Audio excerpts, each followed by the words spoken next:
Good afternoon, dear trustees, faculty, staff, students, alumni, and friends of AUB.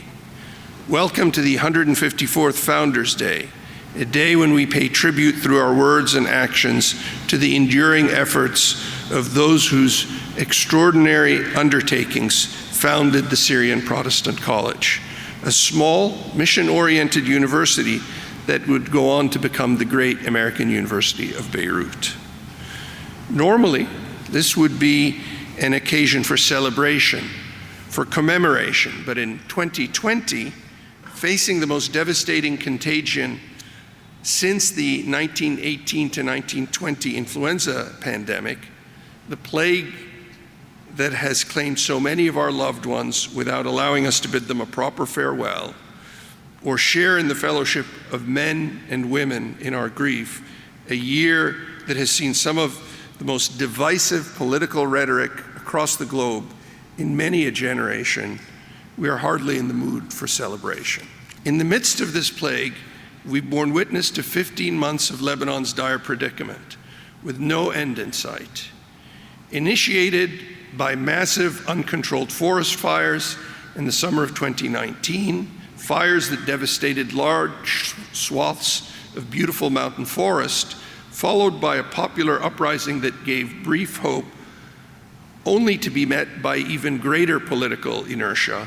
And on top of this, the ravages of a severe devaluation of the Lebanese pound, which was compounded by the consequences of COVID-19. Devastating as this all was to the Lebanese economy and to the conditions of people of our host nation, and indeed across the world, nothing could have prepared the people of Lebanon or the community of AUB for the catastrophe of the August 4th explosion, with its destruction of lives, properties, and even dreams of a better future for this beleaguered, small but significant nation. Lacking leaders and short on trust and resources, the explosion pushed so many Lebanese who had previously been heartened by a popular nonviolent uprising, who had clung against all odds to invest their hearts, souls, and destinies in Lebanon, to turn away, to head west and east, and this time to pledge never again to look back at their native ancestral land. The loss of hope can be the last nail in the coffin of a cause or a country. Despair can indeed slaughter hope. Unlike in most movies, and in direct contradiction to the false promises of so many populists masquerading as leaders, the righteous do not automatically triumph over the evil by vanquishing the unjust.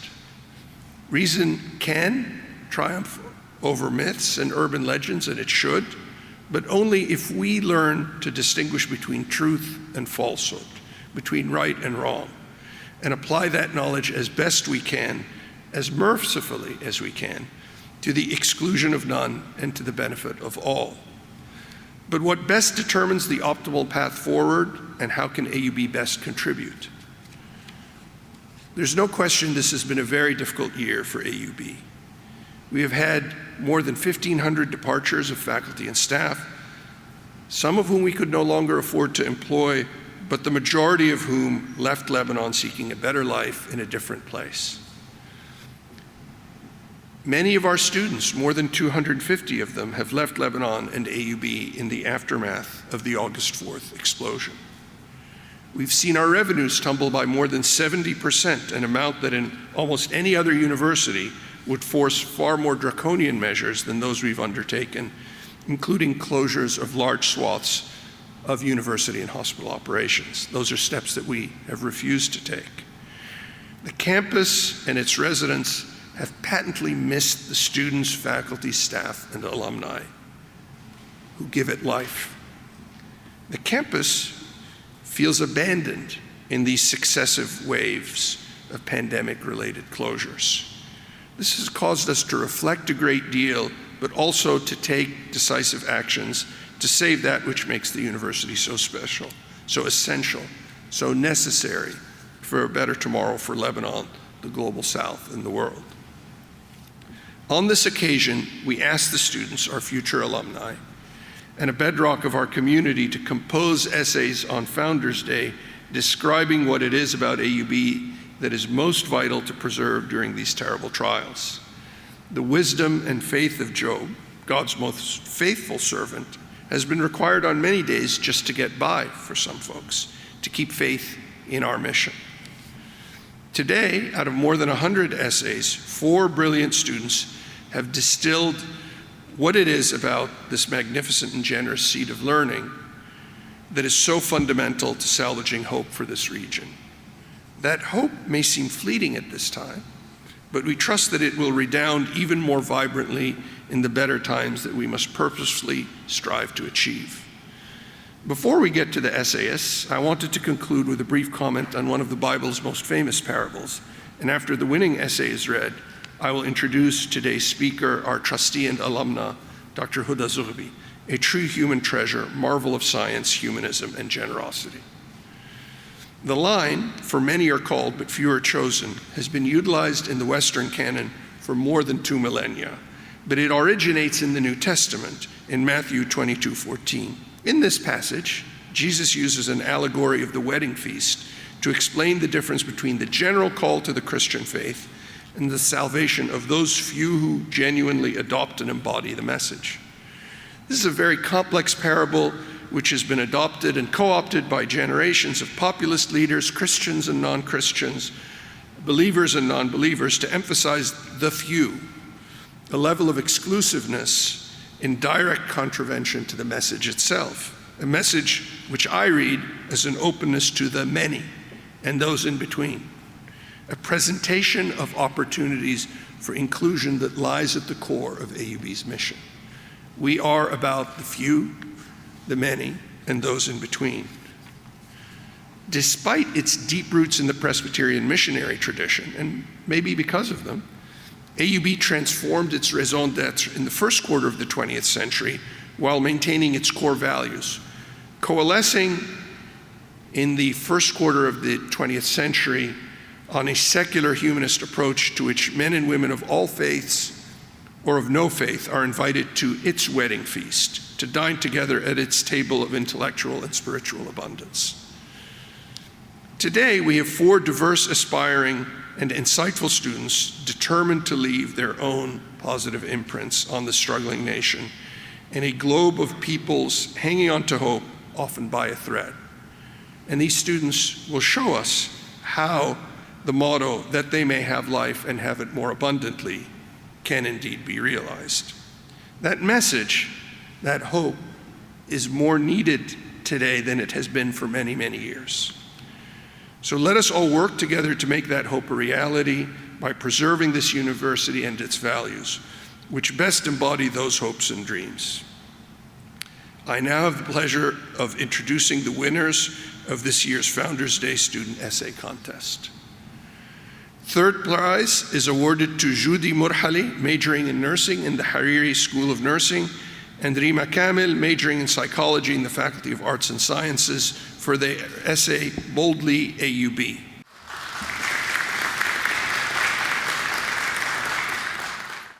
Good morning, everyone. My name is Rima Kamel, and I'm a psychology student, and I'm a 3rd place winner. So, far, far above the waters of the deep blue sea lies the campus of the college, where we love to be. With this sacred line commences an invincible connection between every AUB student and his beloved university, armed by loyalty, laurel, and load. A connection as sturdy as that between a soldier and his cherished country. Ever since its foundation in 1866, AUB has proven to be not only the top educational institution in the Arab world, but also a home that fosters and accommodates students of diverse capabilities and dreams. On this day, AUB celebrates 154 years of commitment to offering lifelong learning, civic engagement, and leadership opportunities to the youth of the Middle East and beyond.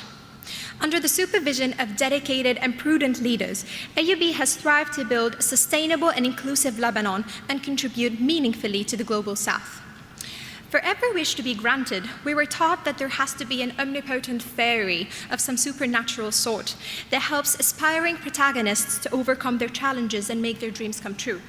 However, in the case of AUB, the story proves to be exquisitely and extraordinarily different. AUB happens to be the fairy and the dream of the same tale. Through its gracious financial aid and scholarship programs, AUB has successfully transformed the dreams of countless students to receive world-class education into reality. An armed youth with the power of knowledge they fundamentally need to become the leaders of tomorrow and solve the accumulated conflicts of the past. As young girls with prodigious dreams of reaching the stars, we were oftentimes told not to dream too big of finding a place for our girly ideas in a male-dominant society.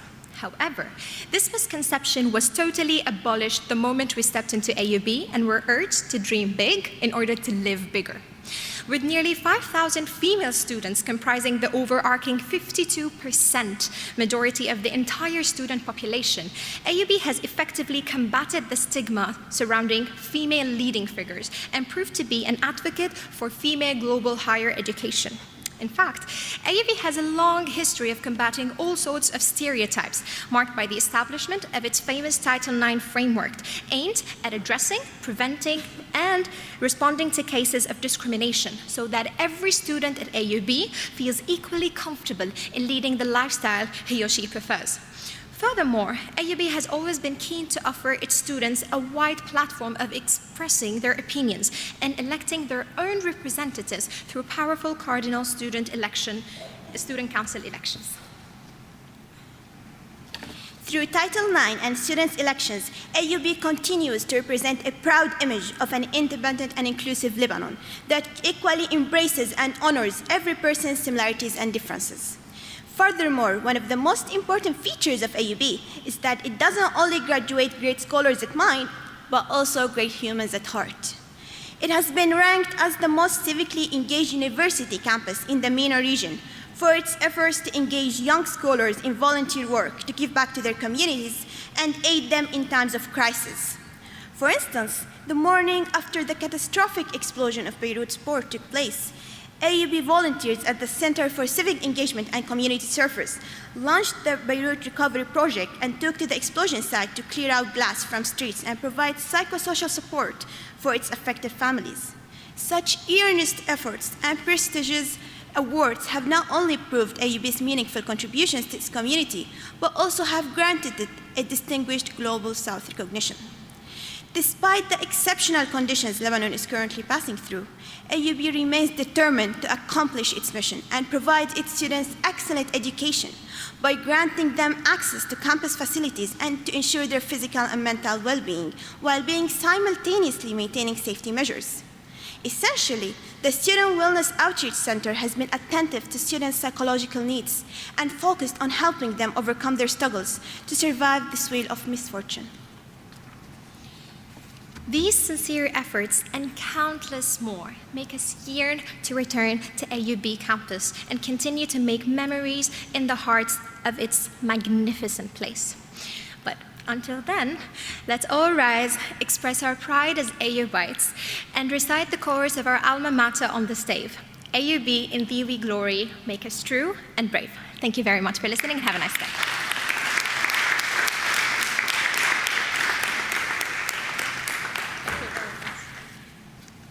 Second prize goes to Albab, majoring in history from the Faculty of Arts and Sciences, for his essay, Maintaining Humanities at the Heart of AUB. I think this makes Aus one of very few multiple winners of this essay contest. So congratulations, Aus.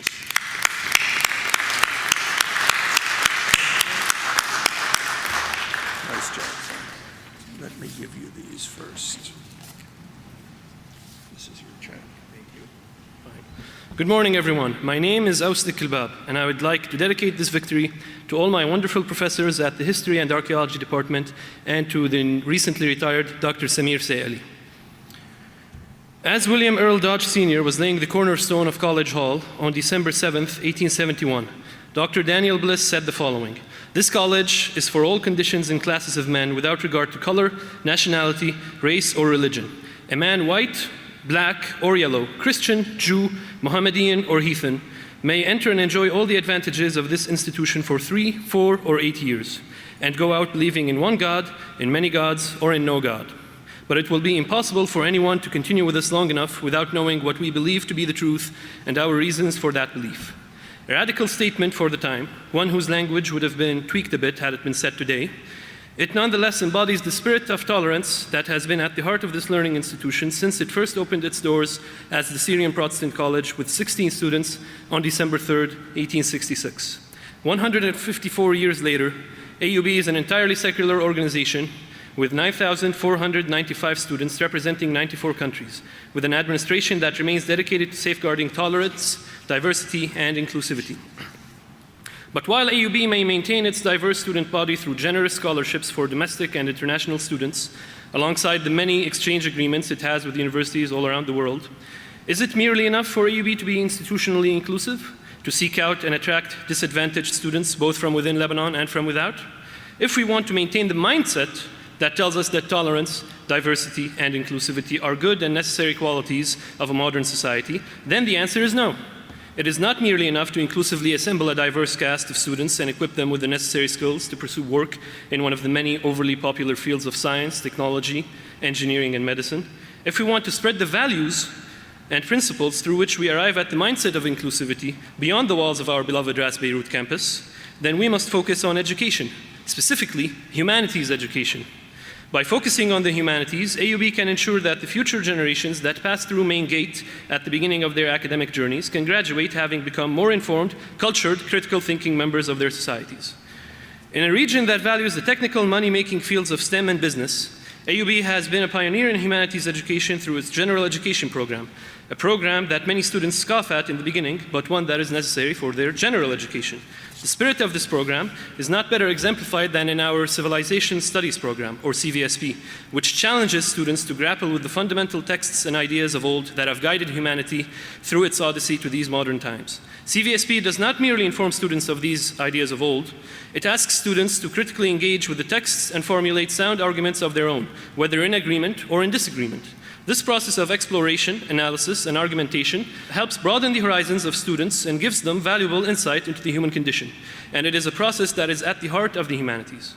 By studying history, philosophy, literature, and the rest of the humanities, AUB students can trace the evolution of human society and thought, and can conclude on their own why the liberal ideas of liberté, égalité, fraternité, and the values of equality and diversity are essential to maintaining a peaceful, prosperous, and sustainable society. A society that rejects discrimination, violence, and civil strife. But simply believing that humanities should be at the heart of the AUB educational experience is not enough. At a time of severe financial crisis, a time that guarantees budgetary cuts and austerity, the AUB administration should beware the allure of canceling courses with low student enrollment in the humanities. For it is not enough for AUB to maintain and offer courses designed for non-majors. For a truly flourishing humanities education, AUB should allow and encourage more prospective students to major in the humanities and to pursue courses in those fields that are too advanced for mainstream non-major enrollment. Allowing low enrollment humanities courses to proceed in the spring semester is key to maintaining the intellectually stimulating environment that AUB has fostered since its foundation in 1866. Indeed, as a history major who has quite often had the privilege of being enrolled in low enrollment humanities courses, I can confidently say that being under the direct and personal tutelage of my professors has been the most intellectually bountiful and beneficial experience of my academic career. It has allowed me to achieve academic feats in my field that are well above my station as an undergraduate student. Feats that I would not have been able to accomplish had I been a student at a university that employs the auditorium style of teaching humanities courses. And so I say once again, to truly foster the spirit of inclusivity and to contribute meaningfully to Lebanon, the region, and the rest of the global South, I believe that AUB should prioritize the humanities and should protect their low enrollment courses from the destructive amputations of austerity as much as possible, so that future generations of AUB students may have life and have it more abundantly. Thank you.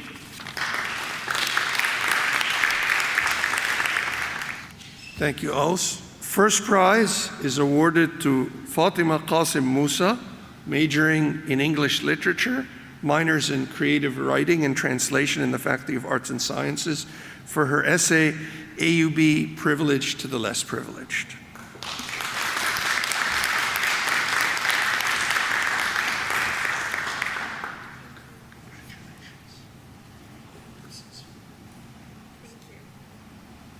Hi, everyone.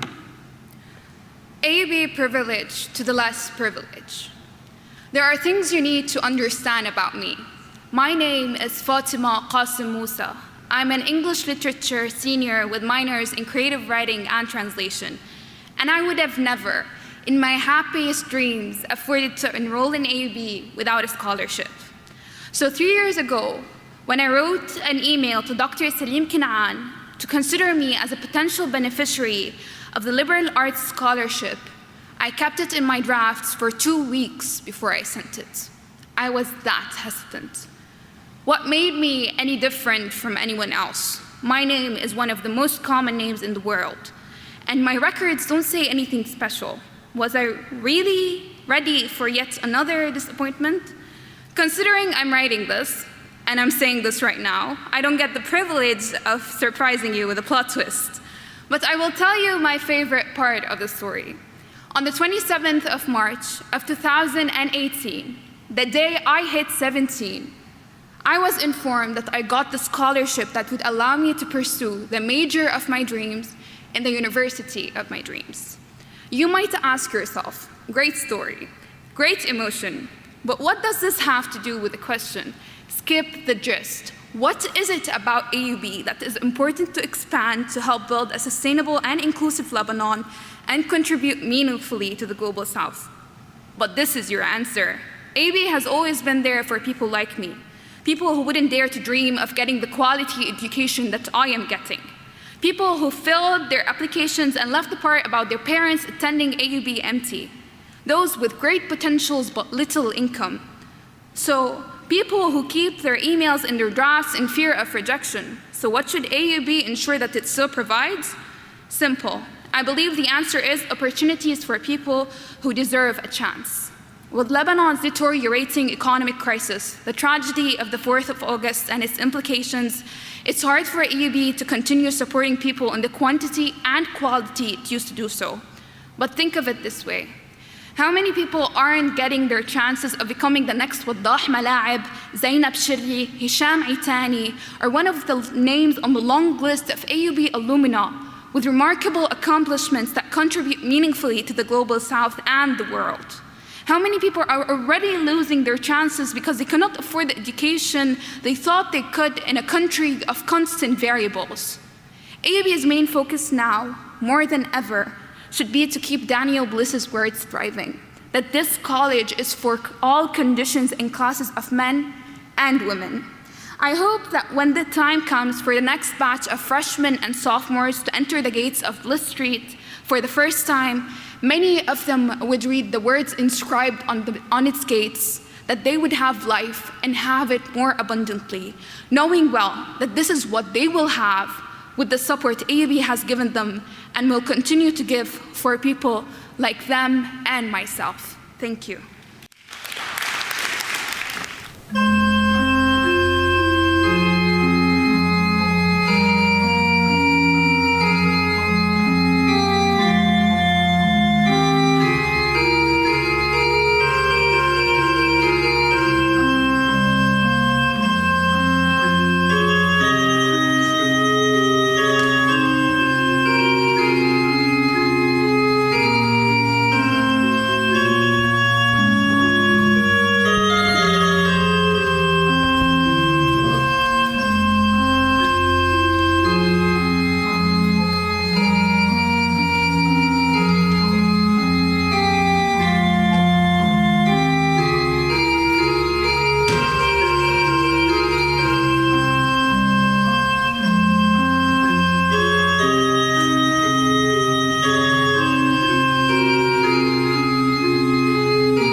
Thank you, Fatima.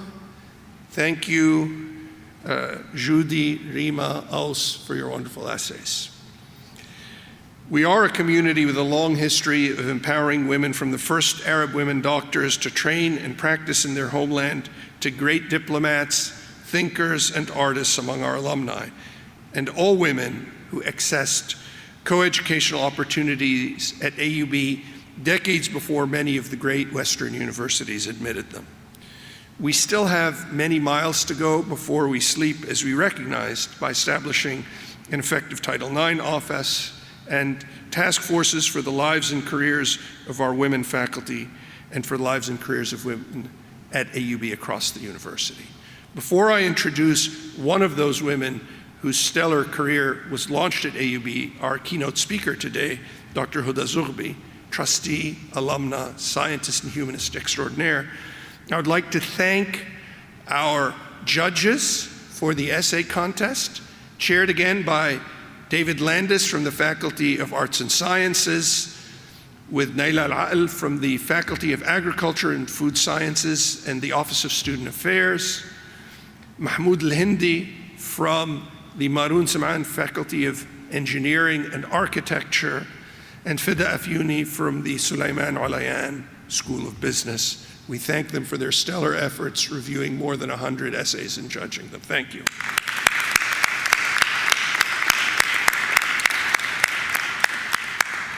So today we've been talking about values, really, the values that AUB brings.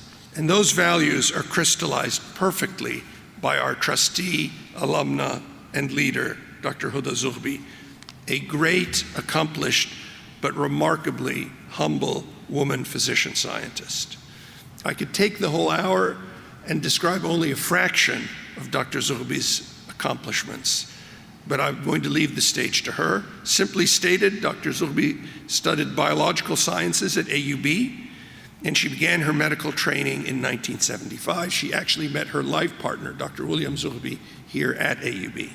They both went to the US because of the war, and Huda completed her MD at Meharry Medical College before joining the Texas Children's Hospital at the Baylor College of Medicine as a resident, where she developed an interest in pediatric neurology.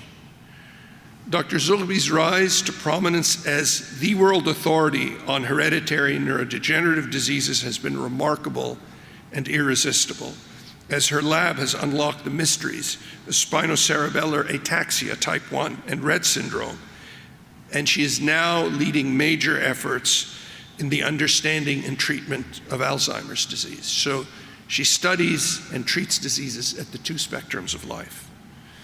In the last 4 years alone, we have rejoiced and taken both pride and comfort in Dr. Zoghbi's succession of awards that include her Shaw Prize, the Nobel of the East, the Breakthrough Prize in 2017, the Shaw Prize was in 2016, and the Brain Prize in 2020. Dr. Zoghbi, the virtual podium is now yours.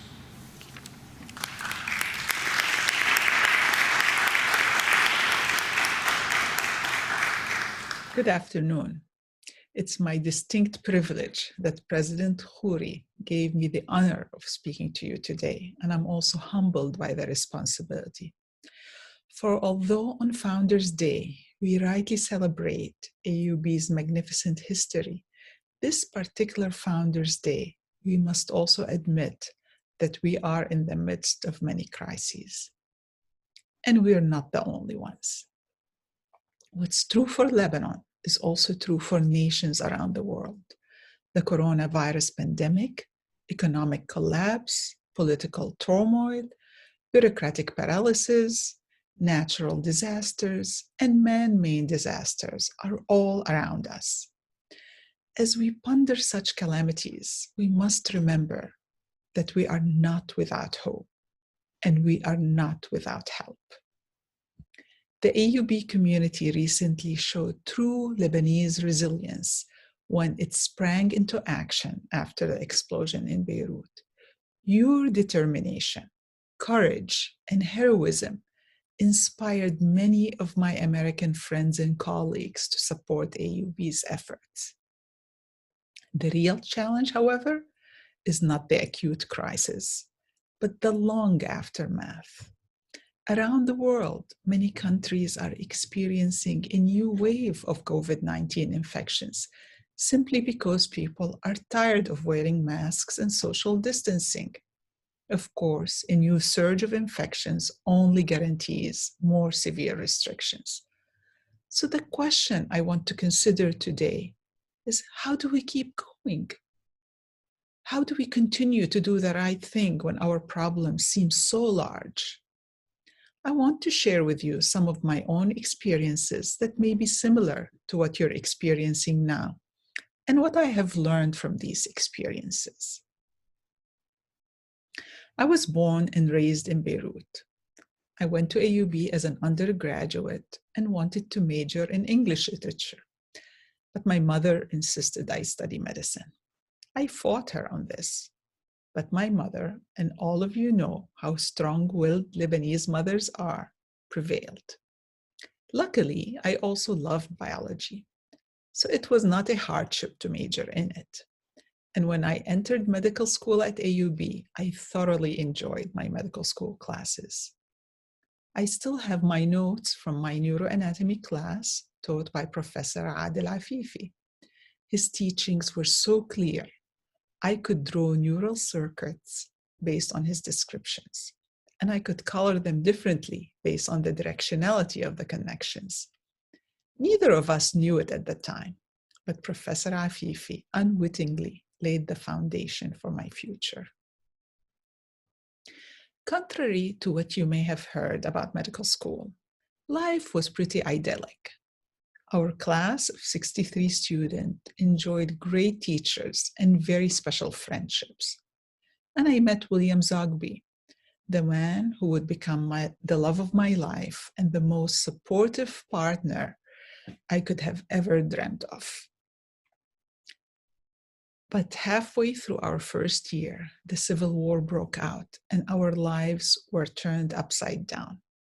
Suddenly, every day was punctuated by bombs and sirens.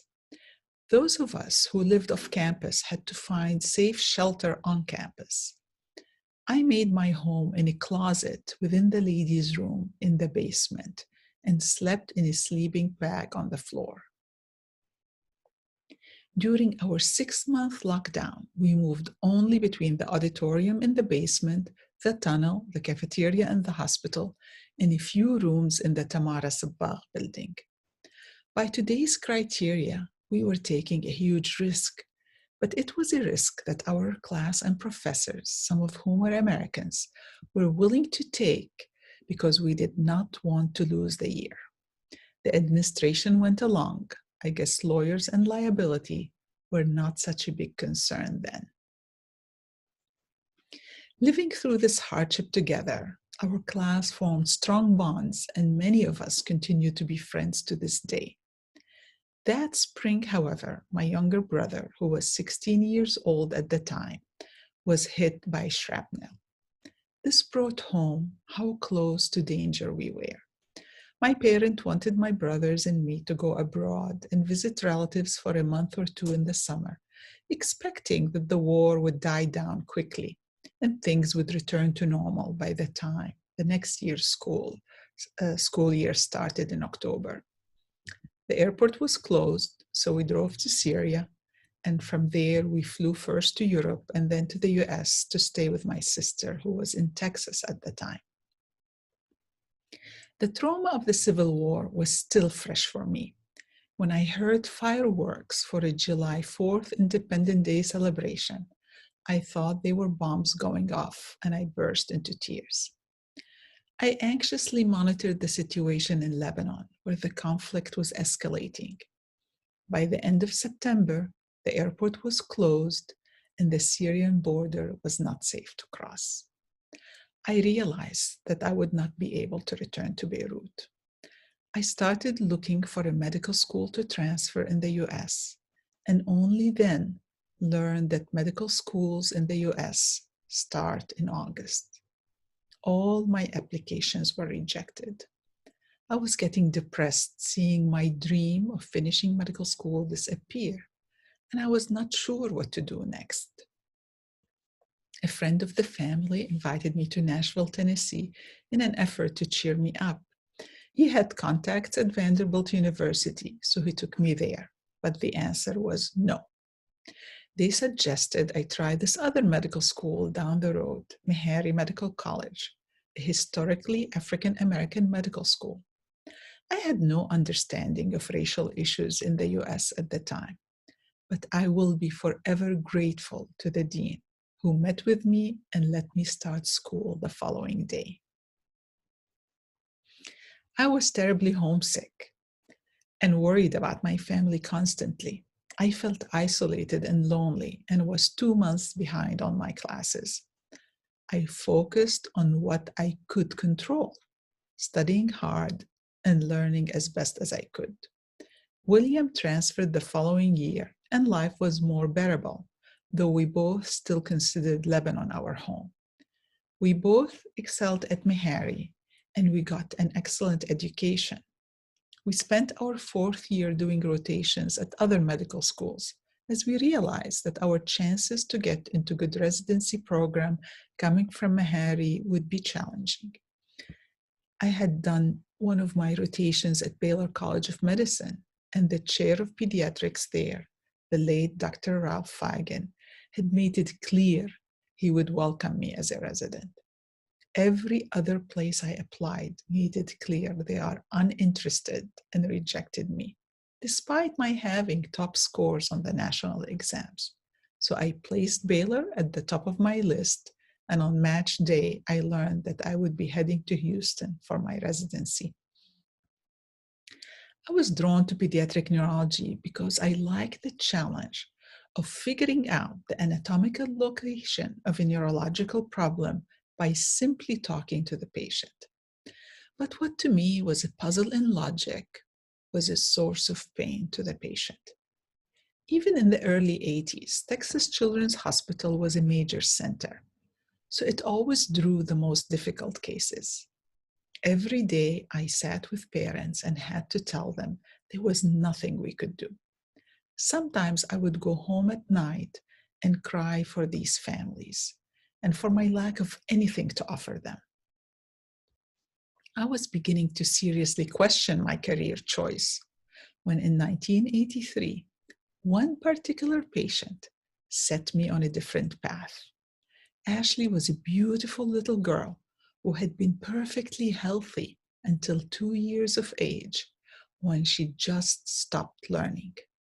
Not only did she stop learning, she forgot what she had learned and developed problems with motor control, mood, and seizures.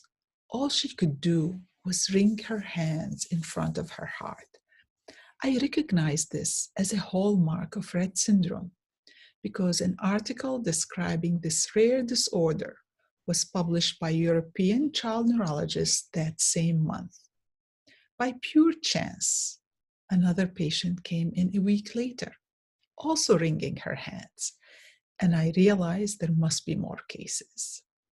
So I got help from the clinic volunteers to comb through the patient's charts, and we identified 6 girls who met the criteria for Rett syndrome. Seeing these girls gave me the push I needed to go into research. I had to figure out what was wrong with them and do something to help. There was a problem though. I had no scientific training. Luckily, during my residency, I had met Arthur Boudet, a renowned geneticist who had himself been an MD, who then went into research. He agreed to take me into his lab, but told me I couldn't work on Rett as a main project. Given the tools we had at the time, it would be nearly impossible to find the genetic cause for a disease that was only sporadic rather than inherited. There were only one in a family. I therefore chose to study a late-onset neurodegenerative disease that runs in families and causes loss of balance and motor coordination problems. It's very rare, affecting only 1 in 100,000 people. And I had met a large Texas family where multiple generations were affected by the disease. I began working in earnest on trying to map the gene, and I soon read a paper about a large family in Minnesota that seemed to have the same disease. It was a study published by an associate professor at the University of Minnesota named Harry Orr. I thought instead of competing, we could make faster progress if we collaborated. I reached out to Harry and he agreed to join forces. We discovered the gene together in 1993 and have been collaborating ever since. We became good friends, and he has even visited AUB and fallen in love with Lebanon. We now have discovered an approach to therapy that several pharmaceutical companies want to test. In the meanwhile, I kept working on RET, collecting data and samples from over 200 families. There was one disappointment after another. Every time we thought we had a clue about the causative gene, it turned out to be a red herring.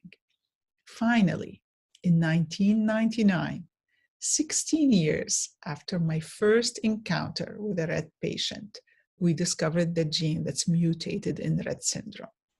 It is called MECP2, methyl CpG binding protein 2, and it is an epigenetic factor that functions a little bit like an orchestra conductor.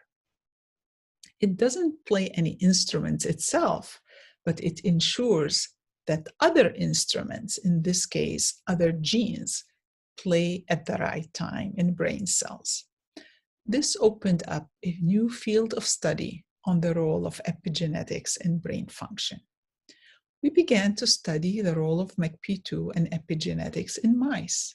We created mouse model for Rett, and we also made mice that had an extra copy of the gene to see what happens when there's too much MECP2 rather than the too little we see in Rett syndrome. Then in June 2001, Tropical Storm Allison hit Texas and caused massive flooding in Houston, which is a city at sea level. The storm caused about $15 billion in damages in today's dollars and flooded the medical center. Electrical generators that were in the basements of the building were flooded and power cut out in the middle of operations. Rooms housing experimental animals were also in the basements of building, so thousands of animals drowned. Scientists throughout the medical center lost years of work in a period of 48 hours, and the rains kept pounding us for a week. In the ensuing months, the entire medical center had to reflect on what had happened and what we needed to do to ensure these kinds of losses didn't happen again. Colleagues around the country offered to help us with mice and equipment. All the hospitals built floodgates. Animal rooms are now protected by being behind submarine doors or located on higher floors. Power generators are now on rooftops instead of in basements.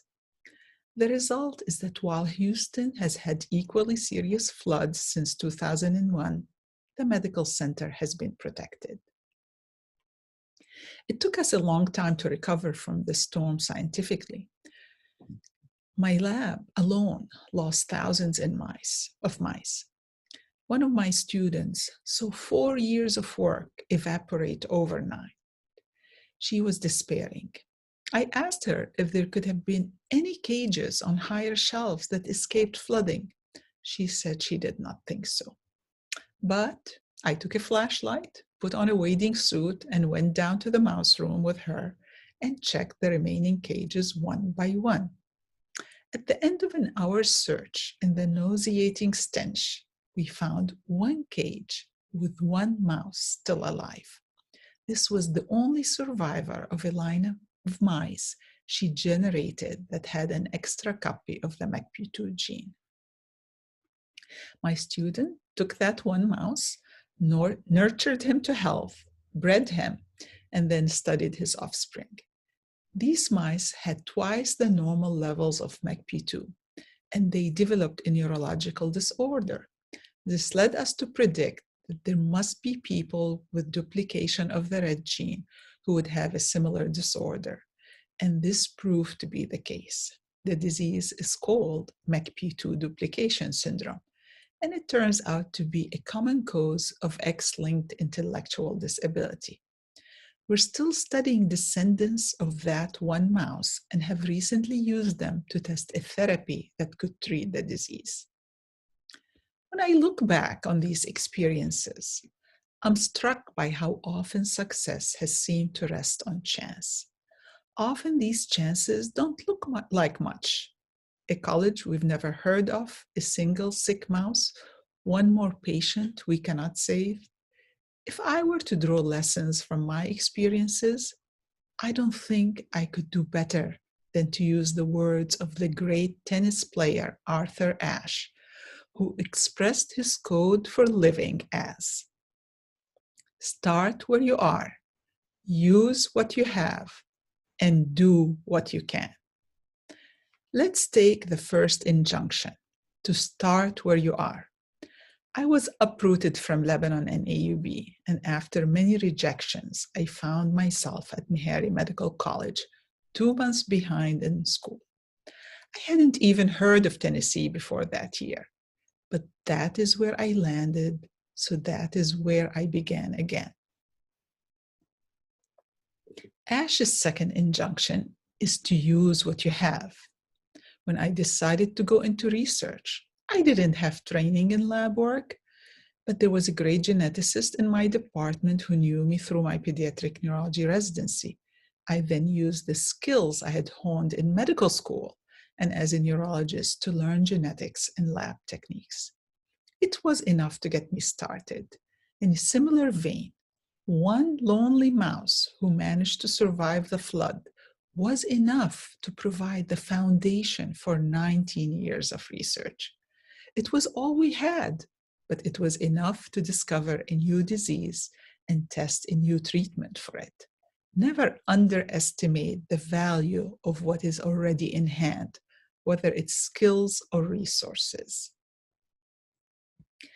Ashe's third injunction is to do what you can.